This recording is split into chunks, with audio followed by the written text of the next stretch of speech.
a su lugar. Estamos en Isaías 14:2. Y la casa de Israel los poseerá por siervos y criadas en la tierra de Jehová. Y cautivarán a los que cautivaron y señorearán sobre los que los oprimieron. Está hablando de los que fueron contra Israel. Esto voy a hablar del pasado, de lo que ya sucedió, cómo Dios ve a los enemigos de Israel. En aquel día, Isaías estaba profetizando hacia el futuro. Nosotros, amados hermanos, estamos viendo hacia el pasado. Isaías, si ahorita estuviéramos en el tiempo de Isaías, estuviéramos escuchando la profecía de Isaías, él estaría diciendo, va a venir un día, en aquel día que Jehová dé reposo de su trabajo y de su temor y de la dura servidumbre con que te hicieron servir. Está hablando del pueblo de Israel, porque el contexto dice el versículo 1, porque Jehová tendrá piedad de Jacob.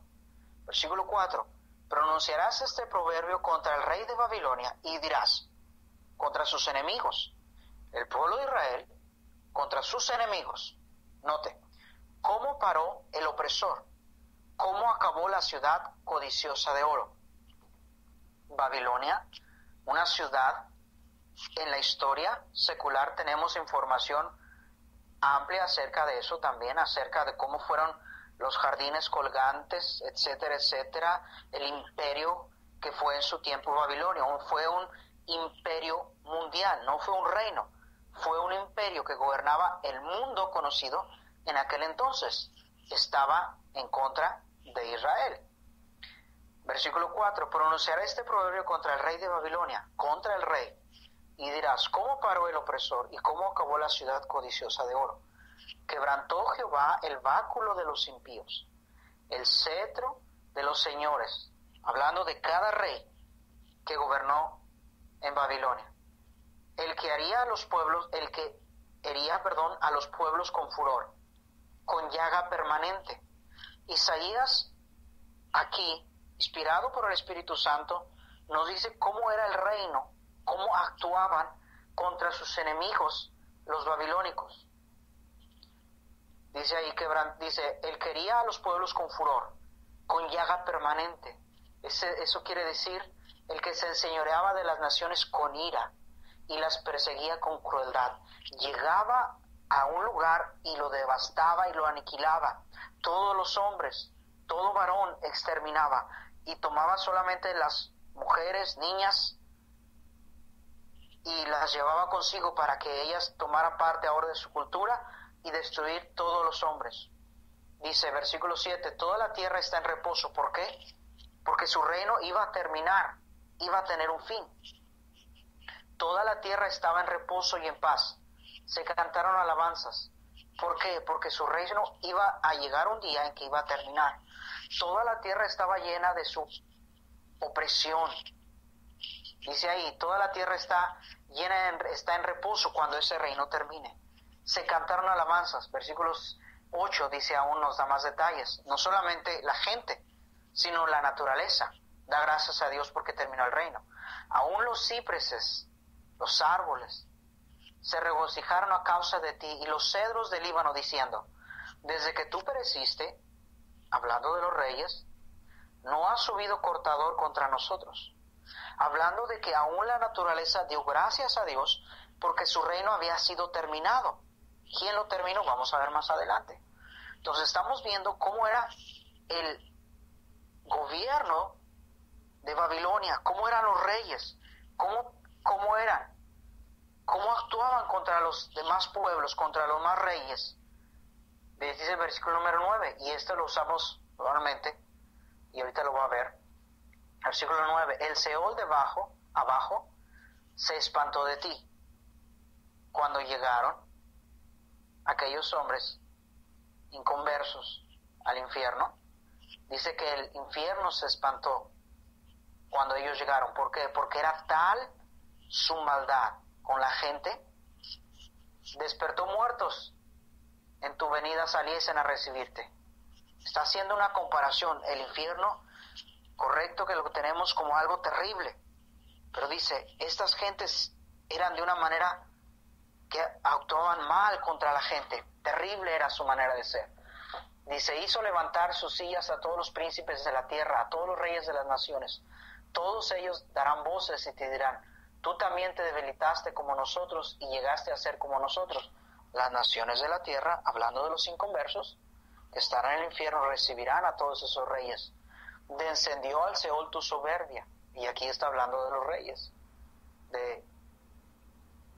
que gobernaban en Babilonia. Y el sonido de tus arpas, gusanos serán tu cama, y gusanos te cubrirán. Tenía en la tierra de los vivos mucho esplendor, pero ahora en el infierno estaba siendo castigado. ¿Cómo caíste del cielo, oh lucero de la mañana, hijo de la mañana? Cortado fuiste por tierra, tú que debilitabas a las naciones.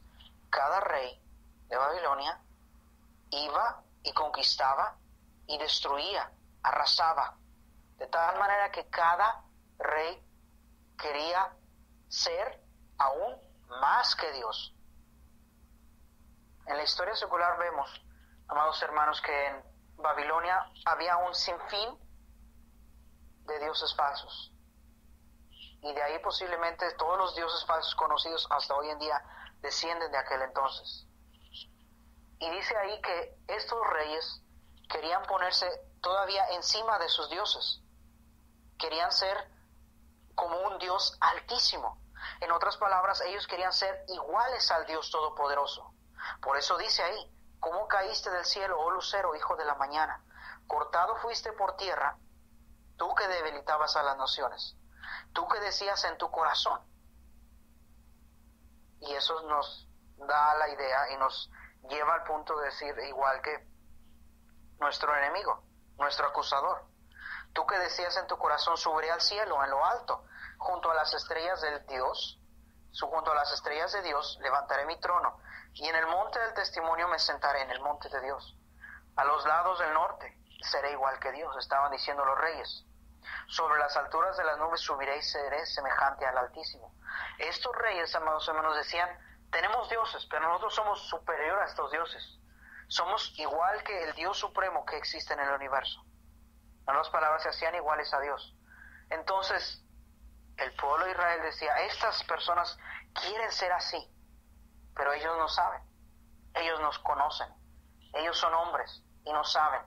Por eso dice el versículo número 15, mas tú derribado eres hasta el Seol, a los lados del abismo. Se inclinará hacia ti los que te vean, te contemplarán diciendo, este es aquel varón que hacía temblar a la tierra. Los reyes de Babilonia, que transportaban los reinos, los llevaban, riquezas, todo, ciencia, toda la gloria de un reino los llevaban. Lo que pasó con Daniel, ¿qué hizo cuando llegaron los babilonios en Jerusalén? Llevaron a los más sabios, a los más inteligentes, por eso llevaron a Daniel y a sus 3 amigos, entre ellos los llevaron. Dejaron a la gente pobre, destruían, arrasaban todo y llevaban a los más inteligentes, a los más sabios, para tener la sabiduría y la ciencia, la inteligencia, la ingeniería de esos reinos, y ellos la adoptaban para sí. Querían tener lo más alto y lo más sublime de cada lugar, de cada provincia.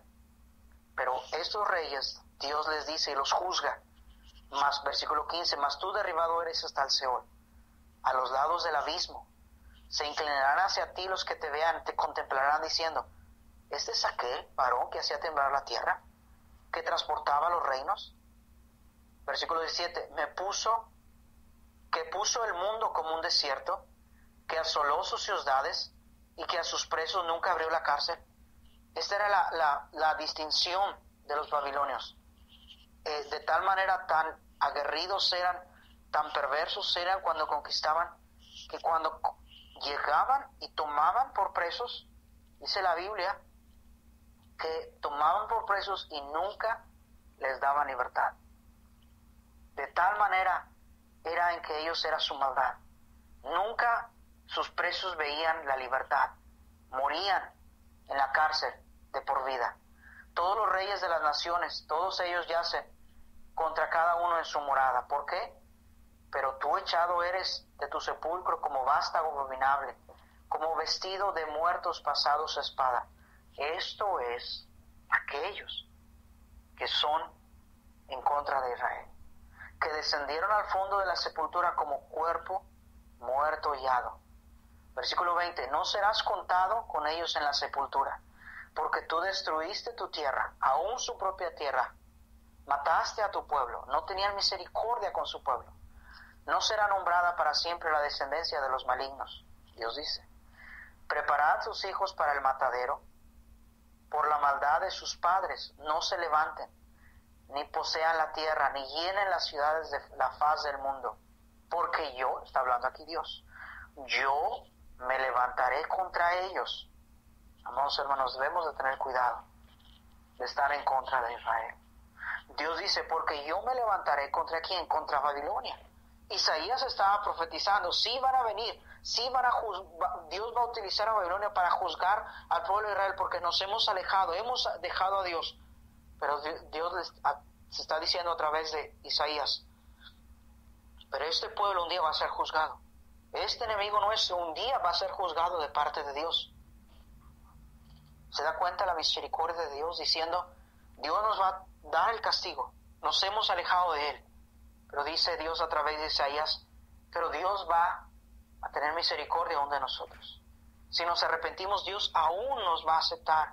Dios aún nos está esperando que nos arrepientamos. Esa es la misericordia de Dios. Manda el castigo, pero al momento en que está mandando el castigo, Dios da su profecía de misericordia en una profecía acerca de lo que va a venir y va a juzgar al enemigo de Israel. Por eso, amados hermanos, por eso usted y yo no debemos de ensoberbecernos de que fuimos desgajados del olivo silvestre y plantados, Romanos nos dice, en el olivo natural, que es la simiente de Abraham, a través de Cristo a propósito. Y esto no pudo haber hecho de otra manera si no es por Cristo, por su sangre en la cruz del Calvario. Fuimos desgajados del olivo silvestre y puestos en el olivo natural, por esa rica savia, por ese remanente acerca de nuestro Señor Jesucristo, la simiente de Abraham. Esa es la única manera, no porque seamos nosotros buenos, sino por la misericordia de Dios. Porque Dios dice aquí en el versículo número 22, porque yo me levantaré. Y eso está hablando de acción. Contra ellos. Dios dice, yo estoy contra ti, que estás contra mi pueblo. Dice Jehová de los ejércitos, y raeré, cortaré. Y cuando Dios dice cortar, dice la Biblia, el pasaje, y nunca más me acordaré de ellos. ¿Por qué? Separados de Dios por la eternidad, en un lago que arde con fuego y azufre. Dios dice, y esa es la muerte segunda. ¿Cuál va a ser la muerte segunda? Separados de Dios por la eternidad. Ese será el peor tormento que pueda existir ¿Para quiénes? Para aquellos que habrán rechazado a Dios, a Jesucristo su Hijo, como el Salvador de su alma. ¿Por qué? Porque Él va a traer el juicio. ¿Contra quiénes? Contra aquellos que rechazan a Dios. ¿Por qué? ¿Qué están haciendo los enemigos de Israel ahorita? Están rechazando al Dios de Israel. Están rechazando a Israel y están rechazando y odian al Dios de Israel. ¿Por qué odian a Israel? Porque odian al Dios de Israel. Entonces, si yo me pongo en contra de Israel, es que las noticias, y el hermano más adelante va a hablar acerca de eso, debemos de tener cuidado con eso, porque aquí vemos que esta nación se creía poderosa y sublime, pero dice, no, yo soy el alto y el sublime. Yo voy a traer juicio contra ti que has pasado por alto mi autoridad y que has hecho más de lo que te he mandado. Dios le dice a Babilonia, porque yo me levantaré, Dios le dice a Babilonia, y estaré contra ti, dice Jehová de los ejércitos. Hermanos, cuando yo estaba leyendo este pasaje, yo estaba temblando. Y yo no sé usted, pero cuando estamos en contra de Dios debemos de temblar, porque no hay nada en la tierra que nos podrá ocultar ni detener la ira del juicio de Dios. Porque yo me levantaré contra ellos, dice Jehová de los ejércitos, y raeré de Babilonia el nombre y el remanente, hijo y nieto, dice Jehová. Yo no sé usted, pero usted puede ir ahorita, buscar a través de la historia, los libros, en la biblioteca, en internet, y usted va a ver que la gloria de Babilonia fue destruida, erradicada. Hoy no existe más que ruinas. La profecía se cumplió. Dios lo dijo y lo hizo. Y por eso debemos de tener cuidado de estar en contra de Dios y del pueblo de Israel. Yo no sé usted, pero yo no quiero estar en contra de Dios. Nunca, ni como cristiano quiero estar en contra de Dios, ni en contra del pueblo de Israel.